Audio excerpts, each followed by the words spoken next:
Today we are working on a 1981 Datsun 280ZX that's having some charging issues. Usually you got an undercharge, but the bigger danger here is actually the opposite, overcharging. Check out the voltmeter right after starting the car. The alternator starts charging the battery, but instead of stopping at the normal 14 volts, it just keeps climbing and climbing. Turning on the headlights or putting it in gear slows the charging rate a bit, but then it shoots right back up to a dangerous level that could fry your car's electrical components. Beyond relying on the dash voltmeter, I hooked up a multimeter directly to the battery and it showed the exact same thing. The voltage is way too high. That means the alternator's voltage regulator isn't doing its job. I'm going to shut the engine off quickly to avoid any more risks and get started on the work. I apologize in advance for the tight camera angles. First step, like with any electrical work, disconnect the negative battery terminal. To get to the alternator and pull it out, it's much easier if you move the power steering pump that's sitting right above it. Let's start by loosening the bolts on the power steering pump bracket. כן, ואז גיליתי שיש בעיה בטעינה, הוא נותן יותר מדי מתח.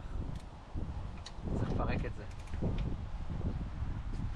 טוב, בטוחה שתסדר את זה. Next, I'm using a Phillips head screwdriver to loosen the clamp on one of the coolant hoses so I can move it slightly out of the way. To release the power steering belt, first I'll loosen the tensioner bolt on the side, then remove the nut from the tensioner pulley.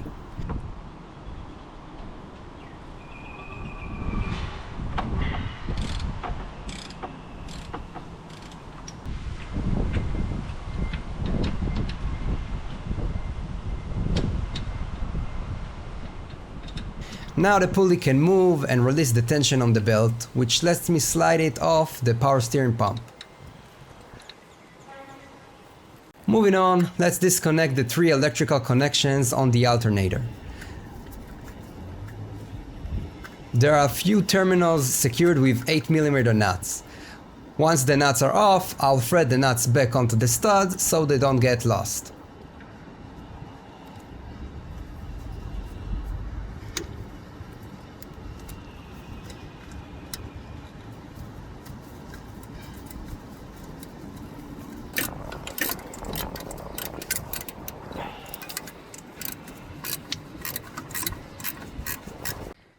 This last electrical terminal was heating up, its isolation actually heated up and got stuck on the thread, on the stud, but eventually I managed to pull it out and now my tool I lost it and I managed to remove the nut.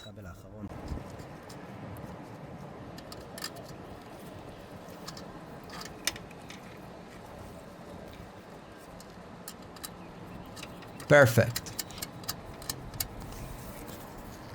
I guess the Japanese really had belief in themselves and those alternators, so they made it hard to reach bolts of the alternator, so I had to remove also this little bracket in front of the alternator bolt in order just to insert my wrench. So now I got some room to move this bracket out of the way, and then I can slide my wrench to remove the alternator bolt, the lower bolt of the alternator. The alternator is actually attached to the bracket with 2 long bolts, one at the bottom and one at the top, which acts as a tensioner bolt and clamps the alternator to the rail we use to set the belt tension.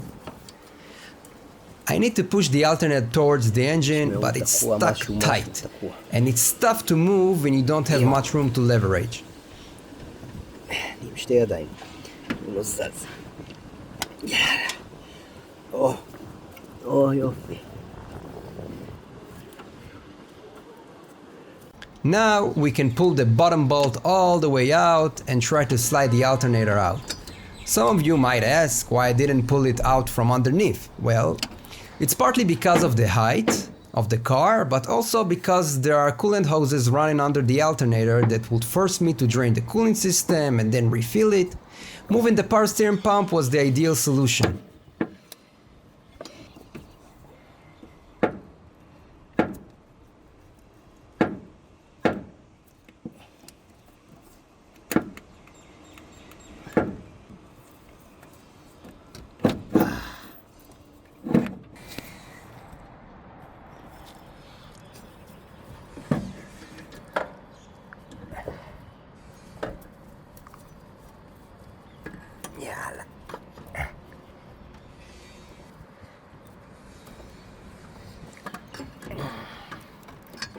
It's a boy. Wow, what a nightmare of a job. Okay, so what I did is this. I pushed the power steering pump back. There are 3 really awful bolts here. I'm going to put them back in place so I don't lose them. It's really hard to get to them because of this bracket. It's basically connect this bracket right here. To remove the power steering pump, I first need to loosen the tensioner, the pulley of the tensioner, and then it will come off. Now the whole time I have these hoses getting in my way, I disconnected the hose bracket so it wouldn't interfere, and I also disconnected another hose bracket down there, just to keep it out of the way. And then the alternator itself. I fought with the alternator and with one of the cables that its isolation shrunk a bit because of the heat. So I managed to move it, and then I could reach the nut that secures the cable. Long story short, I tried to pull it out from below, but eventually I got it out from above, from where the alternator used to be. And now it's out. A few days later, time to get the alternator back in. The shop I sent the original alternator to didn't have the parts, but they did have a replacement on the shelf. We will rebuild the original Hitachi unit with parts from abroad for another time. I need to check that the connector actually fits. With the pulley being the right size, let's start by installing the bottom bolt just to hold the alternator in place while I check the connector.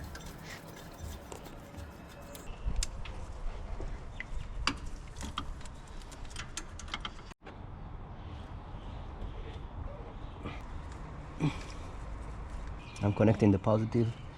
Sorry for the camera angle. It's not that easy.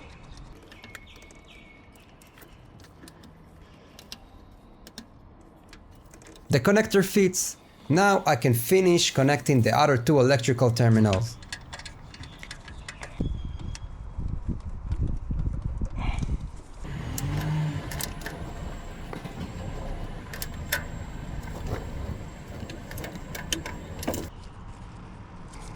Let's put the rail that attached to the top of the alternator back on and tighten it down after putting the back on the alternator pulley.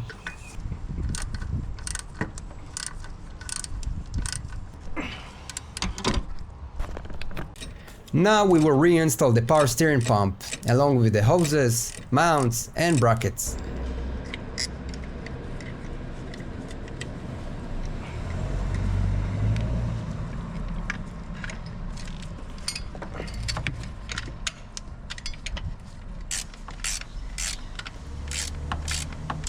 And we are left with those 3 hard to reach bolts that connect the pump bracket to the engine block, which took a bit of time and a mix of different tools.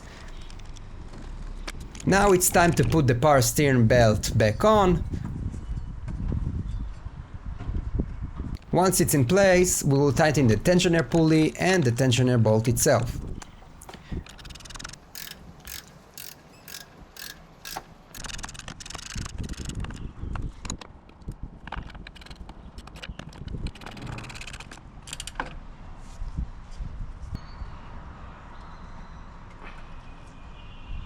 Refit the negative battery terminal.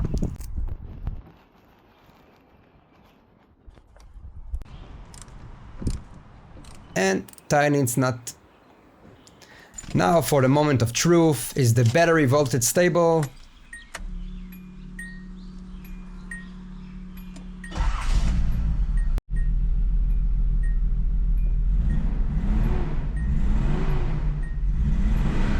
We can see that even with a good rev, the voltage stays solid. Let's test this on a long drive. If you made it this far and enjoy it, or if this video helped you out, consider leaving a comment, subscribing to the channel, and hitting that like button. It really helps me keep creating these videos for you, and I see you next time.